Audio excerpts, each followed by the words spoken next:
Ahora digamos la neta del planeta. Tomemos nuestra Biblia y digamos: esta es mi Biblia, es lámpara a mis pies y lumbrera a mi camino. Escucharla es mi placer y obedecerla es mi deseo. Me enseña a ser sal y sabor en todos mis actos, reflejando que soy un joven cristiano revolucionario de este mundo. Amén. Hola a todos, me da mucho gusto estar con ustedes para compartir un devocional más. El título de la reflexión de hoy es La presencia de Dios. Entonces vamos a orar para comenzar. Dios, te doy gracias por este día, gracias por esta oportunidad de aprender más de ti. Abre nuestros corazones y permite que podamos aplicar lo que tú nos digas en nuestra vida diaria. En el nombre de Jesús, amén.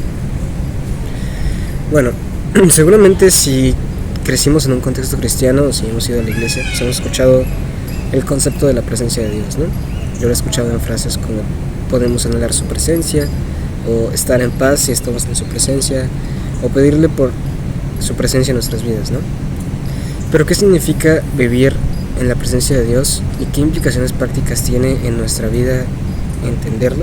Pues quisiera compartirles lo que significa para mí, lo que Dios me ha dicho. Bueno, en primer lugar, significa ser el templo de Dios. Esto es algo muy interesante. Bien, en la Biblia pues hay una distinción entre, digamos, el dominio de Dios y el lugar en donde vivimos nosotros, ¿no? Se habla, por ejemplo, del cielo y la tierra, o del reino de Dios y el mundo, ¿no? Y pues en las primeras páginas de la Biblia, lo interesante es que ambas cosas están juntas. Podemos decir que el jardín del Edén es el lugar en el que los humanos y Dios habitan perfectamente, ¿no? Sin ningún tipo de separación. Es donde entendemos que la presencia de Dios estaba junto con nosotros, ¿no? Hasta que pues, los seres humanos decidimos hacer las cosas en nuestra propia sabiduría y dejar de un lado a Dios, y pues todo termina en desastre, ¿no? En consecuencia somos expulsados de la presencia de Dios por nuestras propias decisiones. Pero durante el resto de la Biblia se muestra el plan de Dios para regresarnos a su presencia, ¿no? A esa comunión perfecta que se tenía en el Edén. Primero lo vemos en el Antiguo Testamento, en el pueblo de Israel, con el concepto del templo. Había dos, ¿no? Pero ambos eran un símbolo, o bueno, una parte muy importante de la expresión de la presencia de Dios en sus vidas, ¿no? Primero es el tabernáculo, que era una clase de tienda en donde, un templo, ¿sí? Mientras estaban en el desierto los israelitas. Y pues después Salomón construyó un edificio, ¿no? Pero ambos contienen imágenes del Edén. Si miramos a detalle, pues están decorados con frutas, árboles y joyas. Y además, en el centro del tabernáculo estaba el lugar santísimo, ¿no? Así como en el centro del jardín estaba el árbol de la vida. Entonces son un paralelo, pero son un lugar donde podemos experimentar de nuevo la presencia de Dios, aunque con sacrificios, ¿no? Porque pues es algo, Dios es alguien tan santo y tan bueno, y nosotros hemos caído y estamos llenos de maldad que no podemos convivir juntos, ¿no? Pero era a través del sacrificio de animales que podían los sacerdotes entrar otra vez a la presencia de Dios, al lugar santísimo. Y bueno, si seguimos más adelante en la Biblia, en el Nuevo Testamento, vemos una clase nueva de templo, que es Jesús. Miremos el paralelo que hay entre estos dos textos. El primero es de Éxodo y el segundo de Juan. Dice: yo habitaré en medio de los hijos de Israel y seré su Dios, y conocerán que yo soy el Señor su Dios, que los saqué de la tierra de Egipto para habitar en medio de ellos. Yo, el Señor su Dios. Y más adelante, en Juan 1:14, se utiliza una palabra muy similar. Miren, dice: y la palabra se hizo carne y habitó entre nosotros, y contemplamos su gloria, del unigénito del Padre, lleno de gracia y de verdad. Entonces, si se fijaron, ambas utilizan la misma palabra de habitaré. Habitó entre nosotros el verbo, ¿no? Dios hecho hombre entre nosotros. Y pues ese es el nuevo templo, la presencia de Dios entre nosotros en nuestras vidas. Y luego más adelante Jesús dice todavía más explícitamente que Él es el templo, después de que limpió el templo de Jerusalén. Dice Juan 2:19-22: respondió Jesús y les dijo: destruid este templo y en 3 días lo levantaré. Dijeron luego los judíos: en 46 años fue edificado este templo, y tú en 3 días lo levantarás. Mas él hablaba del templo de su cuerpo. Por tanto, cuando resucitó de entre los muertos, sus discípulos se acordaron que había dicho esto, y creyeron la escritura y la palabra que Jesús había dicho. Entonces aquí está todavía más claro, ¿no? Que Jesús es el templo. Pero además también es el sacrificio que sustituye al sacrificio de los animales en la antigüedad. Cuando empezó su ministerio, Jesús, Juan el Bautista, dijo que Jesús era el cordero que quita el pecado del mundo. Es el nuevo sacrificio. Y entonces está muy claro cómo es que a través de Jesús podemos nuevamente acercarnos a la presencia de Dios, ¿no? A estar en comunión con Él. Y además esto comienza un proceso de renovación a través del Espíritu Santo. Y si creemos en Jesús y le recibimos, entonces nosotros nos convertimos en un templo, en donde habita la presencia de Dios.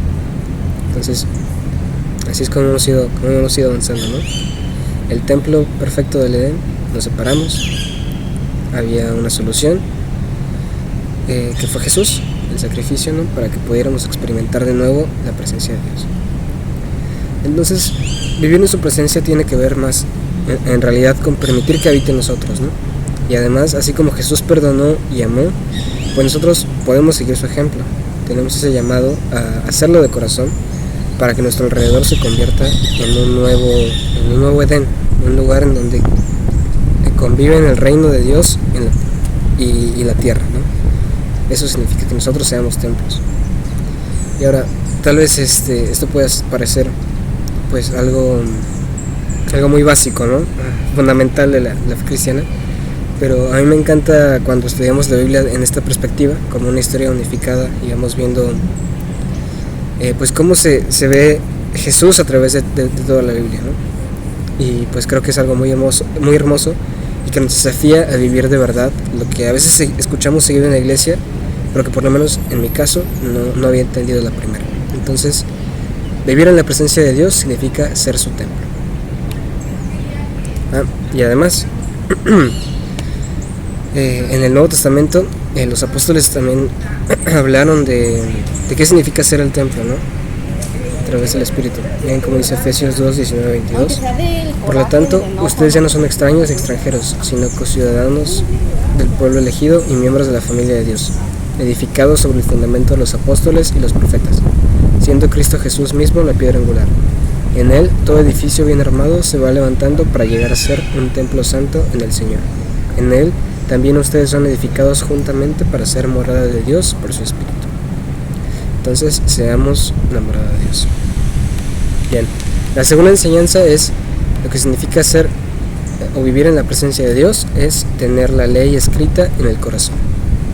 Bien, el resultado de que Dios habite en nosotros, entonces, es que lo conozcamos cada vez más y nos moldee de acuerdo a su carácter. Y de esta forma podemos cumplir sus mandamientos, que otra vez desde el Antiguo Testamento, tenían el objetivo de ayudarnos a vivir plenamente y a ser una comunidad que se diferencia del resto de las naciones, ¿no? En el caso del pueblo de Israel. Y pues a nosotros también aplica.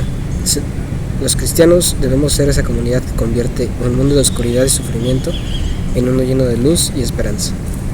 Pero el problema es cómo cumplimos esos mandamientos.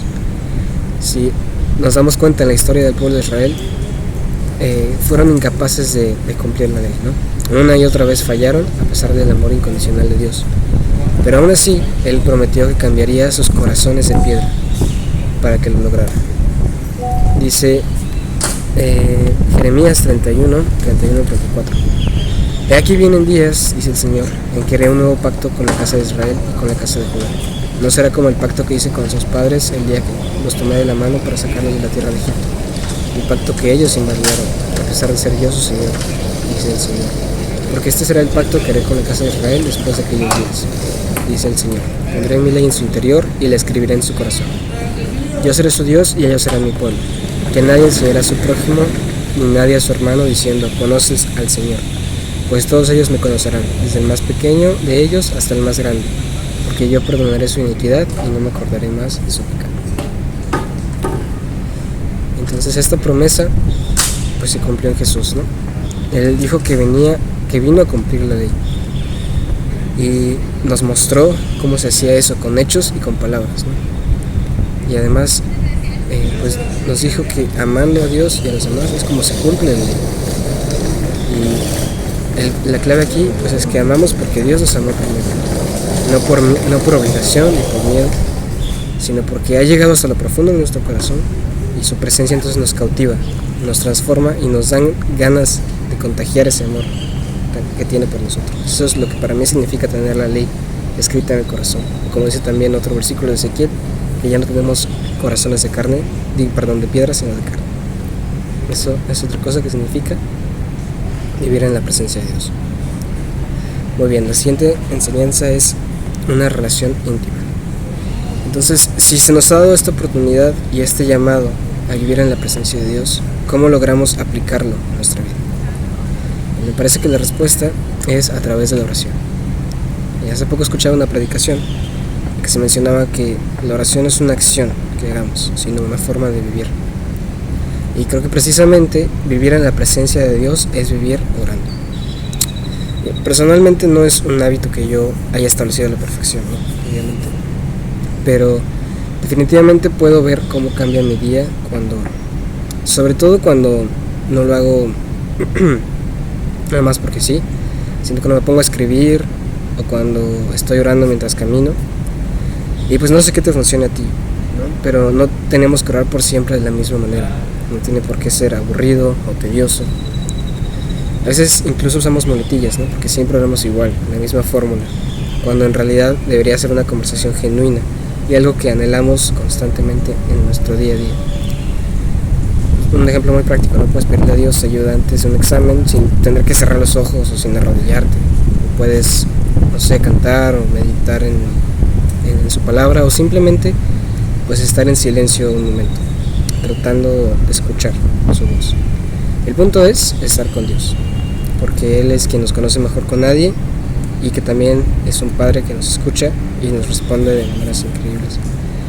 Y en mi experiencia, esto es algo que he vivido, ¿no? Una práctica que ha sido especial para mí es tener un diario de oración, justamente en donde escribo peticiones o pensamientos o agradecimientos cada cierto tiempo. Y he regresado a leerlas y pues te das cuenta de cómo Dios actúa en tu vida, ¿no? Y a veces se nos olvida, a mí se me ha olvidado lo que ha hecho anteriormente, o pierdo confianza en que puede seguir obrando en mi vida, ¿no? Por no estar en comunión con Él, pues muchas veces nos perdemos esos momentos en los que nos responde, en los que nos bendice. Entonces, por eso les invito a que busquemos ahora vivir en la presencia de Dios con esto en mente, ¿no? Es algo práctico, algo que hace nuestra vida mucho mejor y que hace que valga la pena. Entonces, que podamos decir, como el salmista en el Salmo 27:4,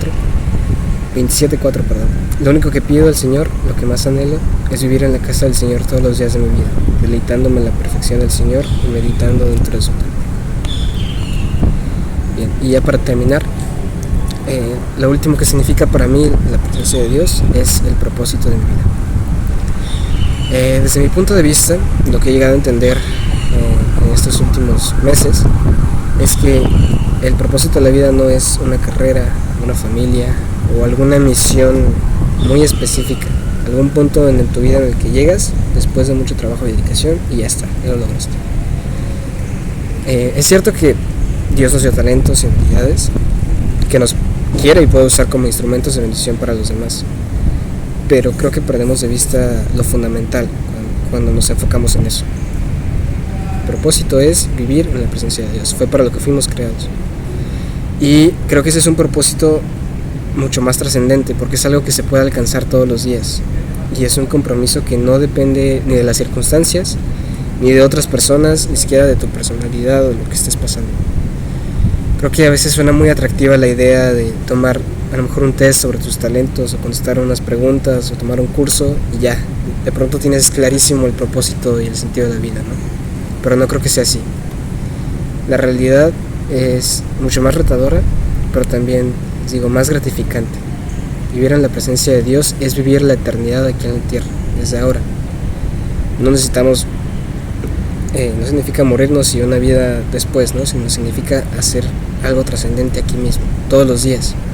Y sin importar lo que hagamos, sin importar el camino, las decisiones que tomemos, si vivimos en la presencia de Dios y en consecuencia amamos a los demás, de verdad, estaremos cumpliendo el propósito más trascendente de todos. Dice Eclesiastés 12:13. El fin de todo el discurso oído es este: teme a Dios y guarda sus mandamientos, porque esto es el todo del hombre. Y estas son las enseñanzas que quería compartir con ustedes. Vamos a orar por terminar. Dios, te doy gracias por este día, gracias porque nos permites escuchar tu palabra, gracias porque podemos acercarnos de nuevo a tu presencia todos los días. Es un reto y un llamado que nos haces. Permite que podamos buscarte todos los días, anhelarlo y realmente practicarlo. Entonces te lo pido en el nombre de Jesús. Amén. Dios los bendiga, chicos.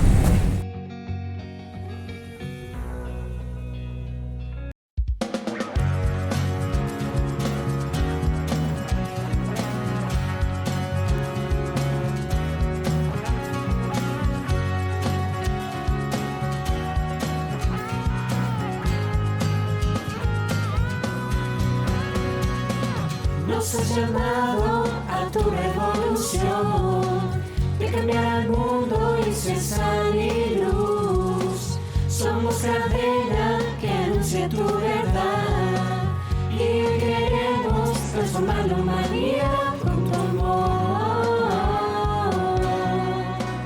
con tu amor.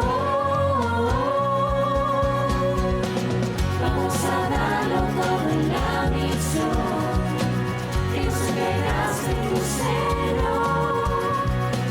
Con valentía, voluntad y compasión, anunciaremos tu salvación y nos levantaremos por tu revolución, Jesús. Esto es algo más que una celebración. Es una vivencia que adoptamos hoy. Nos inventamos en el buen lugar. Nos encendemos para brillar en esta revolución. En esta revolución. Vamos a darlo todo en la misión. Que nos entregaste tu Señor. Con valentía, voluntad y compasión, anunciaremos tu salvación y nos levantaremos por tu revolución, Jesús.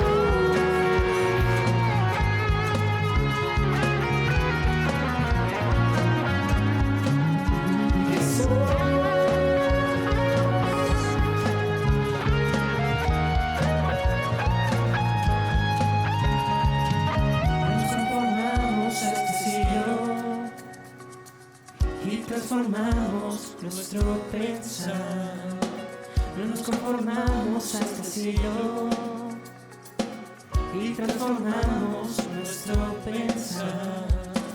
Pues tu evangelio recibimos y nos has dado de tu libertad. Pues tu evangelio recibimos y nos has dado de tu libertad.